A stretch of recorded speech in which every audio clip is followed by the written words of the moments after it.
Setelah lama tidak membahas Goto, Gojek Tokopedia, kali ini saya akan membahas lagi di mana ada hal yang menarik mungkin buat investor, di mana Goto akan melakukan buyback. Skemanya seperti apa dan ada news lagi yang mereka rilis baru di keterbukaan informasi. Seperti apa? Tontonin video ini sampai selesai, oke? Check this out.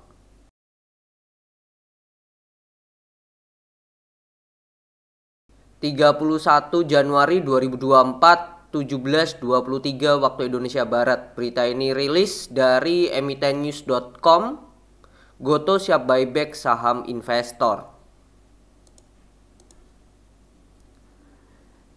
Ada kabar baik dari Goto ya, ini manajemen selain mengumumkan tuntasnya investasi TikTok di Tokped, manajemen juga menyampaikan rencana pembelian saham kembali atau buyback. Harusnya ini menjadi hal yang positif ya.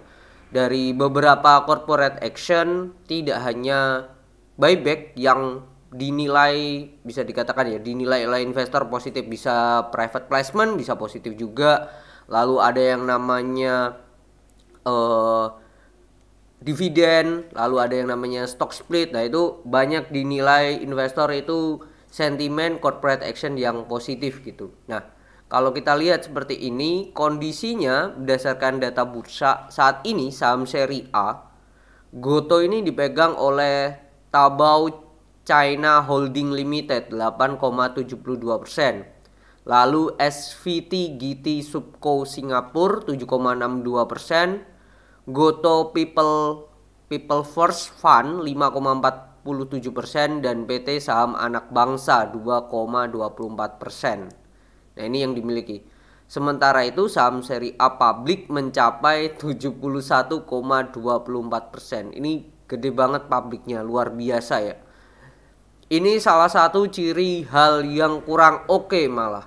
Kenapa? Karena kalau kita sebagai pemegang kekuasaan atau pengendali kekuasaan suatu perusahaan, selagi kita merasa perusahaannya oke, yang ngapain dijual ke publik terlalu banyak gitu.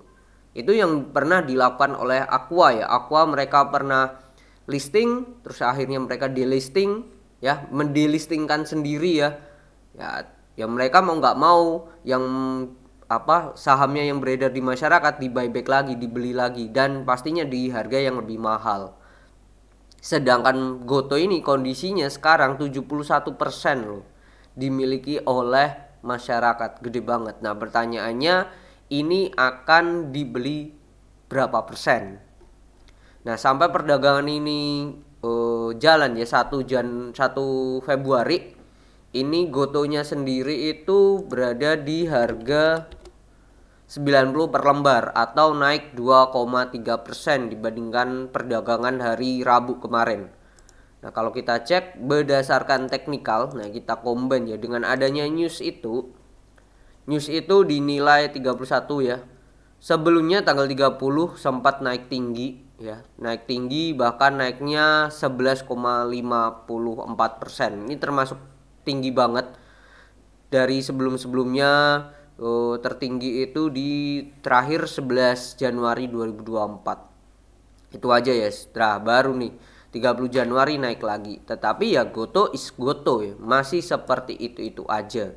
Karena ya masyarakatnya terlalu tinggi gitu. Tidak ada yang bisa ngecover atau ngemakan harganya di atas itu. Makan itu kan butuh yang namanya dana besar, dan dana besar retail itu nggak punya. Yang punya itu yang namanya big player. Nah, kita lihat big playernya, kita lihat di sini di bandar volume di sini sejak 2 November 2023 kita cek ya. Kita cek sejak 2 November ya, ini netral. Ya, ini netral kondisinya karena sempat mereka adanya aksi distribusi di tanggal 11 Desember ini. Kalau kita cek 11 Desember yang jualan siapa? 11 Desember. Oke. Wait, sorry. Nah. Oke, ini 11 Desember yang jualan adalah ZP. Value transaksinya capai 307 miliar. termasuk besar banget, dan MG 198, lalu ada AK 191 miliar. Jadi mayoritas ZP. Dan yang beli, nah ini retail lagi rata-rata ya. Retail berada di nomor 2, 3, 4 ya. YP, PD, XC gitu. Ya, ini adalah ciri-ciri salah satu broksum, bisa dikatakan ini distribusi. Retailnya kompak dibayar, sedangkan broker-broker yang bisa dikatakan sering identik dengan nominal besar itu berada di posisi seller. Nah, dengan adanya news ini, nah yang menarik adalah apakah sentimen ini hanya sebatas news doang, atau ibaratnya cuman hanya sebatas pemantik doang yang membuat harga sahamnya di tanggal 11 naik kencang. Karena kita perlu yang namanya prospektus, keterbukaan informasi dari Gotonya sendiri seperti apa. Sampai saat saya tag ini, saya mencari masih belum ada prospektus yang berkaitan dengan yang namanya buyback itu tadi. Yang ada prospektus terakhir adalah laporan informasi terkait tanggal 11 perihal yang kerjasama dengan TikTok itu yang sudah selesai ya, dimana Tokped akan tetap memiliki kepemilikan ya, yaitu sebesar 25%, 24,99 tepatnya. Ya, kita bulatkan lah ya 25%. Jadi TikTok tidak semata-mata langsung menguasai seluruhnya Tokopedia gitu. Dan yang menarik di sini adalah TikTok menyiapkan dana yang besar. Mungkin ini udah banyak news yang beredar ya. Yaitu senilai 1,5 miliar US dollar ya. Kalau dirupiahkan ya menjadi berapa nih? 1,5 juta miliar kali 15.000 deh.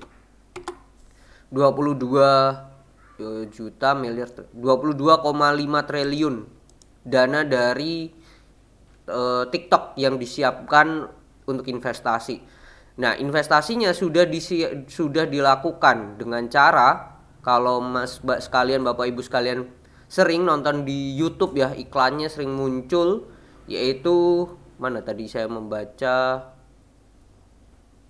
jual murah, pokoknya ini kalau TikTok sudah. Nah, ini program yang akan diluncurkan di masa uji coba ini adalah kampanye beli lokal, dimulai 12 Desember bertepatan dengan hari Harbolnas, sampai inisiatif pemerintah Indonesia untuk ditunjuk mendorong pertumbuhan ekonomi digital melalui pemberdayaan UMKM lokal. Jadi ini yang digaung-gaungkan, makanya sering muncul iklan-iklan di YouTube ya, beli lokal dan lain-lain sejak 12 Desember 2023 kemarin sampai sekarang ya. Dananya sendiri senilai 22,5 triliun sendiri kalau dirupiahkan. Nah, ini mungkin tidak hanya di Tokpednya sendiri, Mas Mbak sekalian, Bapak Ibu sekalian, mungkin akan sering menjumpai juga di TikTok, karena di poin nomor 3 ini juga mereka mengatakan ikut serta memanfaatkan momentum live commerce. Nah, live commerce ini yang paling berpengaruh itu di TikTok. Kalau saya lihat di e-commerce lainnya lah tidak semarak, tidak sewow di TikTok sih. Jadi TikTok ini kembali lagi hidup lagi ya, murni dengan adanya suntikan dana segar senilai 22 triliun itu tadi. Nah, poin selanjutnya lagi yang mungkin menjadi hal yang positif ya. Positif dalam artian di sini bukan sebagai investor ya. Kita sebagai penikmat yang namanya adanya news ini ya. Karena kita bisa memanfaatkan itu ya. Dengan adanya ini kita tahu ya ada diskon banyak gitu. Kita bisa memanfaatkan hal itu. That's it. Itu aja. Nah, yang kedua adalah tadi saya membaca peluang besar untuk berkolaborasi. Goto akan mendapatkan manfaat dari kemitraan strategis yang sudah berjalan dengan Tokped setelah kombinasi dengan TikTok, terutama melalui penyediaan layanan keuangan digital bersama Goto Financial dan mitra strategis yaitu Bank Jago. Ya, jadi apa-apa pasti kerjasamanya dengan Bank Jago ini mereka. Kalau kita lihat sementara sampai kuartal ketiga 2023, kenapa saya bilang sementara? Karena sampai saat tag ini saya belum ada rilis lah ya laporan keuangan tahunan dari si Goto itu sendiri. Pendapatan sampai kuartal ketiga mereka itu paling banyak itu dari imbalan jasa. ya imbalan jasa mereka secara omset ya, ini ya secara omset mereka itu capai 6,2 triliun ya, ini dalam juta. Lalu imbalan iklan itu hanya 1,6 triliun, jasa pengiriman itu hanya 1,4, lain-lain itu 1,1. Nah 1,1 ini lain-lain ini masuk yang tadi, masuk yang kolaborasi ini dengan Goto Financial ini. Itu jadi itu terus ya ini saling melengkapi untuk menjangkau basis pengguna yang lebih besar ya. Ini make sense lah ya, kombinasi dengan TikTok dan Tokopedia make sense dengan adanya ini. Cuman yang paling kerasa, paling kelihatan bagi kita ya, apalagi sebagai apa ya, bisa dikatakan pembeli lah ya di TikTok atau ya di Tokopedia-nya sendiri adalah ya ini budget 1,5 miliar sendiri. Nah ini menariknya ini, apakah duit ini murni digunakan untuk jor-joran mereka full untuk yang namanya promosi terus, marketing terus, atau sebagian akan dialokasikan untuk yang namanya buyback tadi yang mereka katakan oleh manajemen tadi. Nah itu perlu kita cek terlebih dahulu. Nah itu yang perlu kita tunggu. Jadi ya kita tunggu aja apakah hanya sebatas iming-iming aja atau hanya sebatas membuat retail senang. That's why sempat naik 11%. Ya kita lihat. Kalau memang hanya sebatas itu saja, kita bisa tahu manajemennya seperti apa. Jadi itu mungkin yang terbaru dari Goto. Baiknya untuk saat ini buy or buy. Kalau menurut saya bye-bye aja lah buat Goto sejauh inilah ya. Masih belum menarik. 70% di masyarakat too much ya, gede banget ya. Masih banyak perusahaan yang bagus, yang lebih oke.